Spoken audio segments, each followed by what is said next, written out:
Saudações a todas e a todos. Nossa aula de hoje é sobre o período entre guerras. Então, nós terminamos de falar com vocês aí sobre a Primeira Guerra Mundial, pois nós falamos da Revolução Socialista na Rússia, em 1917, mas o período que nós vamos tratar agora nessa aula é entre 1919 1918 termina a Primeira Guerra Mundial, e 1939, quando inicia a Segunda Guerra Mundial. Então, é esse período pós-Primeira Guerra Mundial que nós vamos tratar nessa aula. Eu compartilho o nosso PowerPoint, né?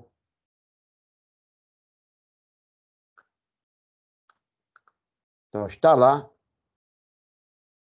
período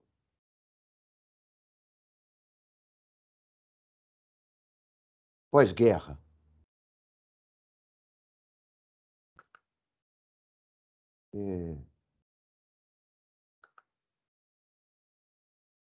Acho que agora deu certo. Então, vamos lá, né? Período entre guerras, ou pós-guerra, Primeira Guerra Mundial, né? O nosso primeiro slide fala aí, a estrela perdeu seu brilho. O que significa a estrela perdeu seu brilho? Ora, até a Primeira Guerra Mundial, a Europa era o centro econômico do mundo ocidental. E, consequentemente, o centro do mundo, porque ela dominava aí os países da Ásia, dominavam pelo imperialismo, a Ásia, a África, a América, né? Oceania, dominava o mundo, né? Então, após a Primeira Guerra Mundial, que é considerada também uma guerra europeia, né? Ela se dá ali no palco da Europa, entre as principais potências industriais à época, Inglaterra, França, Alemanha. Então,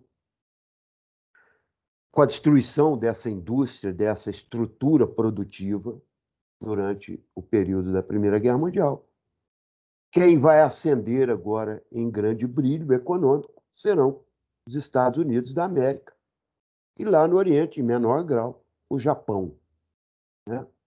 Então, é o declínio da importância da Europa sobre o domínio mundial. Então, nós vamos assistir a partir daí, e já é a Primeira Guerra Mundial, chamada a grande crise, primeira grande crise do sistema liberal. Isso seria no plano político, não é isso? Porque né, as relações políticas levaram aos conflitos que eclodiram na Primeira Guerra Mundial, né?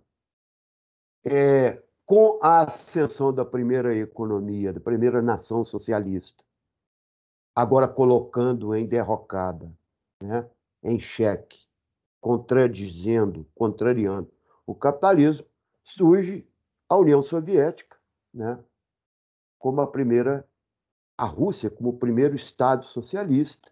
Então, esses anos aí pós-guerra serão marcados por essa ameaça do socialismo o tempo todo, justamente provocado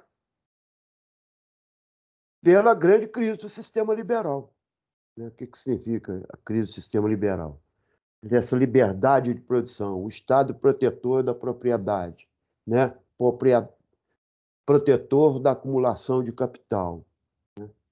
Criando as condições necessárias para a expansão desse capitalismo desenfreado, né? E, com isso, subjugando e explorando as outras sociedades. Dentro dos estados capitalistas mais expressivos, as péssimas condições dos trabalhadores e trabalhadoras, o empobrecimento dessa classe em detrimento de uma abundância de produtos, de uma abundância de capital cada vez mais concentrado na mão desses donos dos meios de produção. Isso vai gerar uma crise social grave, né?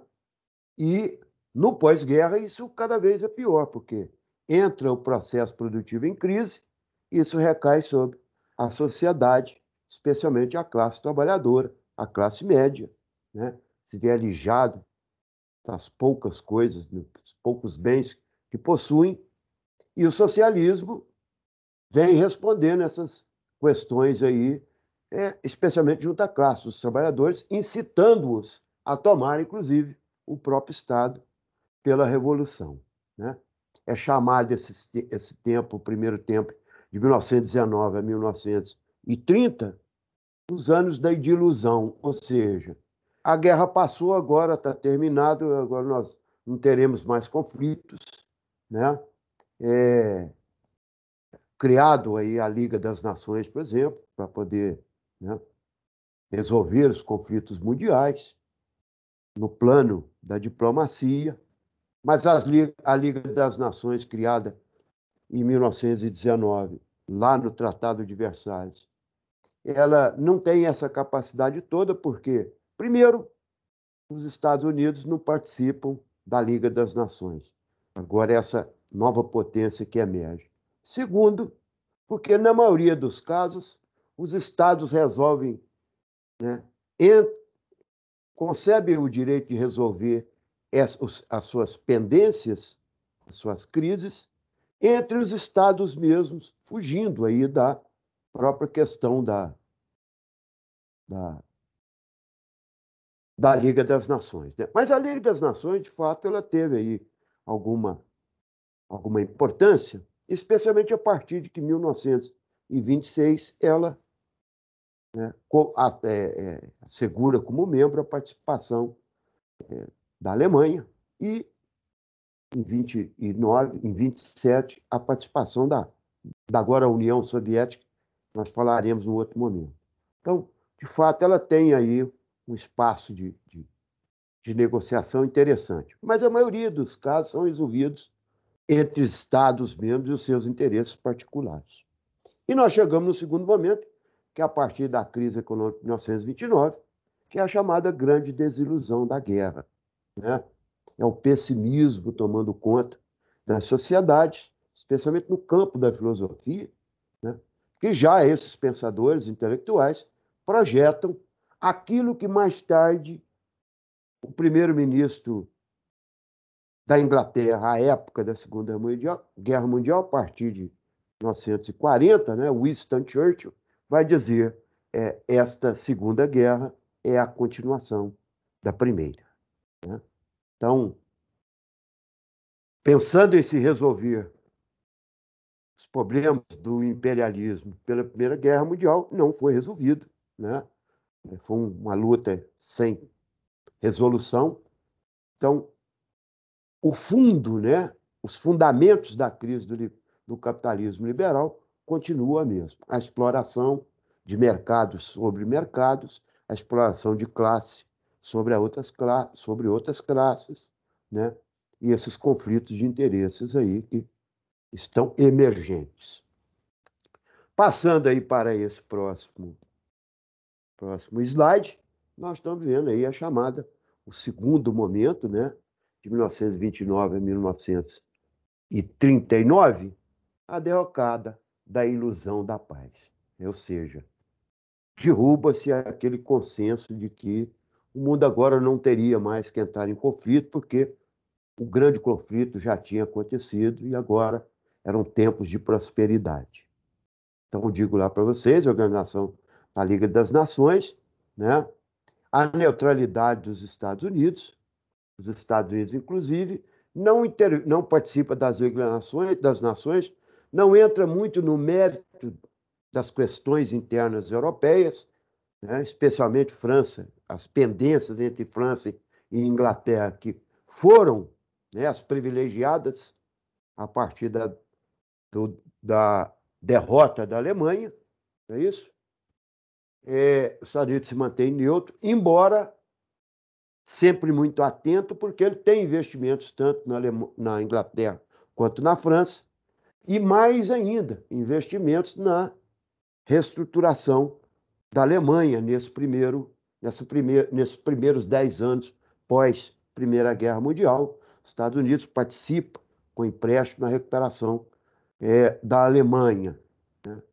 Por outro lado, Quem não vai estar muito preocupado com essas relações aí, nesse momento da história, é a Rússia, porque eles estão aí, a partir do governo Stalin, em 1924, né, na estruturação e na formação das chamadas União das Repúblicas Socialistas Soviéticas, o que faz com que o Ocidente, a Europa e Estados Unidos, estejam sempre atentos aos movimentos dessa grande nação que surge agora, esse grande conglomerado de nações, né?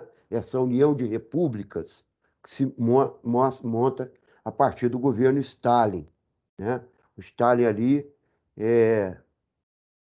junta aquelas sociedades ali no entorno da Rússia, né? E forma a grande União das Repúblicas Socialistas Soviéticas, que a princípio estão muito mais preocupadas em resolver os seus problemas econômicos e sociais internos, políticos e sociais internos, do que, de fato, entrar numa relação de política externa. Mas, num segundo momento, a partir de 1930, isso vai ocorrer, especialmente pelo fato do acordo entre germânico-russo, né, entre Alemanha e Rússia, em que a Alemanha vai desenvolver armas, técnicas de armamento na Rússia, né, a pedido do governo Stalin, e isso vai ter um duplo sentido, né? Enquanto o Tratado de Versalhes proibia a Alemanha de ter uma indústria militar, uma indústria bélica, os alemães estão por trás construindo isso lá com os russos, o que posteriormente vai dar aí uma grande tecnologia de produção armamentística à Alemanha e que vai utilizar isso contra os próprios russos, os próprios soviéticos depois, na Segunda Guerra, né? Outro problema ocorrido aí nesse pós-guerra é a divisão do Império Otomano, que cria relações assim, muito conflituosas na região ali do Mediterrâneo Oriental, né? Ao sul da Rússia, né? Ao oriente do sul da Europa, a região da Turquia e da Grécia hoje em dia, da Síria, do Iraque, do Irã, aquela região toda, no século XIX, foi dominada pelo chamado Império Otomano, né? E agora, pelo Tratado de Sèvres, após a Primeira Guerra Mundial, pelo fato de que os turco-otomanos estavam aliados aos alemães, derrotados, né? Impõe pelo Tratado de Sèvres uma série de imposições aos turcos, né? Por exemplo, o reconhecimento da independência da Grécia, né?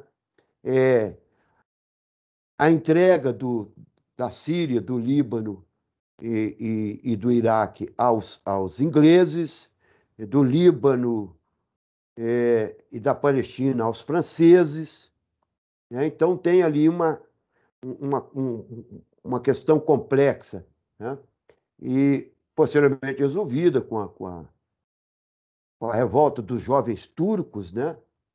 E isso leva o governo a uma ditadura na Turquia, e aí os países vencedores da Primeira Guerra, especialmente europeus, são obrigados a reconhecer ali certa autonomia, né? Áreas territoriais ali para os turcos, o que torna hoje a Turquia esse estado atual constituído aí. No Oriente Médio, já falei, né? A divisão do Oriente Médio, que estava basicamente sob o Império Turco Otomano, é entregue à Inglaterra e França, né? Sobre áreas de exploração imperialista. Mas, além do mais, a criação de um lar nacional dos judeus, que é a partir daí que os judeus começam, em grande quantidade, a se dirigirem àquela que antigamente era a sua terra natal, né, a sua terra de origem, e ali começa já essa relação conflituosa que nós temos até hoje entre a criação do Estado de Israel pós-Segunda Guerra Mundial, a não criação do Estado palestino e o conflito palestino-Israel árabe que envolve todo aquele contorno até hoje, né?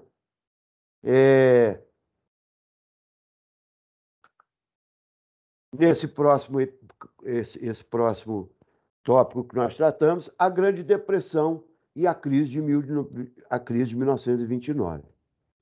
Então, a partir de 1929, ou seja, esse período chamado período da ilusão da paz, né, da grande ilusão, a crise de 29 foi uma crise do liberalismo, né, do capitalismo liberal, né, nós vimos que desde aí da formação do Estado liberal no final do século XVIII, século XIX, a predominância do pensamento econômico liberal, o laissez-faire, né? Deixa a economia evoluir pelas suas próprias leis, né? Não há de haver intervenção política nas relações econômicas. O que surge a partir daí é o grande imperialismo do século XIX, né?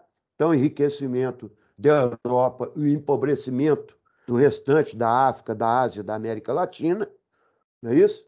Então, esse pensamento predominantemente, né, exploratório do capitalismo liberal, isso aqui predomina. A Primeira Guerra Mundial é a sua grande crise, e agora uma crise no setor político, e agora nós vamos perceber uma crise no setor econômico, que é provocada pela chamada superprodução e pelo subconsumo. O que nós chamamos de superprodução? Ora, Estados Unidos, então, em especial, né, a partir da Primeira Guerra Mundial, a liberdade de produção e o capital acumulado durante a Primeira Guerra Mundial pelos norte-americanos levou a um processo de superprodução de bens nos Estados Unidos, com alta industrialização, consequentemente, né, uma grande estocagem de mercadorias, mas os problemas internos nos Estados Unidos muito graves,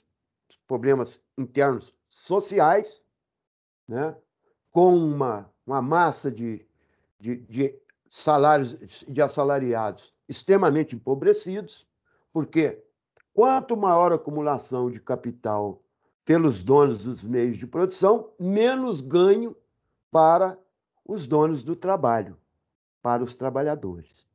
Então, quanto menos salário, quanto mais baixo o salário é pago pelos grandes capitalistas, né, maior acúmulo de capital. Correto? Então, o empobrecimento da classe trabalhadora é a acumulação de capital da classe proprietária dos meios de produção. Isso é o capitalismo, em tese. Né? Bom, mas aliado, então, a essa superprodução, o fato de não haver salário para consumo, né? Consequentemente, mercado de consumo, e você tem uma grande acumulação de capital, né? Leva ao outro lado da moeda dessa superprodução, que é o subconsumo. A baixa capacidade de consumo pelo fato dos salários serem muito baixos, né? Esses empresários estocando mercadoria, na medida que não tem compradores e o mercado não assimila aquilo que é produzido, esses industriais vão dispensando seus trabalhadores, vão criando uma massa de desempregados extremamente grande, o que vai cada vez agravando mais a crise, e ela vai culminar em 1929 com a quebra da Bolsa de Nova York. Quando você tem o capital especulativo extremamente, né, em jogo, não tem produção, não tem consumo, e o capital, gerando capital por si só, gera uma crise que leva aí ao que nós vamos falar no tempo para frente, né? Como é que essa crise do capitalismo liberal internacionaliza, né? Primeiro, pela desigualdade do ciclo de prosperidade nos 4 países, nas 4 potências capitalistas. Alemanha derrubada pela guerra, detonada. França e Inglaterra detonada pela guerra, custando se manter, né? Ainda tem a vantagem desses 2 estados, essas 2 potências, terem áreas coloniais que de certa forma, vão consumir os seus produtos. Mas os Estados Unidos, aliada a uma crise interna social grave, de baixo salário, de desemprego, uma crise na agricultura gravíssima, o que eleva os preços dos produtos, né? Isso chega a um ponto mais aliado ainda, né, a uma grande especulação financeira. Isso vai levando, leva no dia 20, em outubro de 29, a quebra da Bolsa de Nova York, a chamada quebra da Bolsa, né? Quinta-feira Negra. A Bolsa fecha e aí é um Deus nos acuda, né? Os bancos vão à falências, empresas vão à falência, né? O desemprego vai às alturas e aí essa crise espalha-se pelo mundo todo. Nós vamos parar por aqui e, no segundo momento, nós vamos continuar, porque esse período é um período que vai ter aí, por exemplo, né, nós vamos falar da crise de 29, né, especificamente dos Estados Unidos e as suas consequências, e especialmente do nazifascismo. Agradeço a todas e a todos. Tenham todos uma boa semana.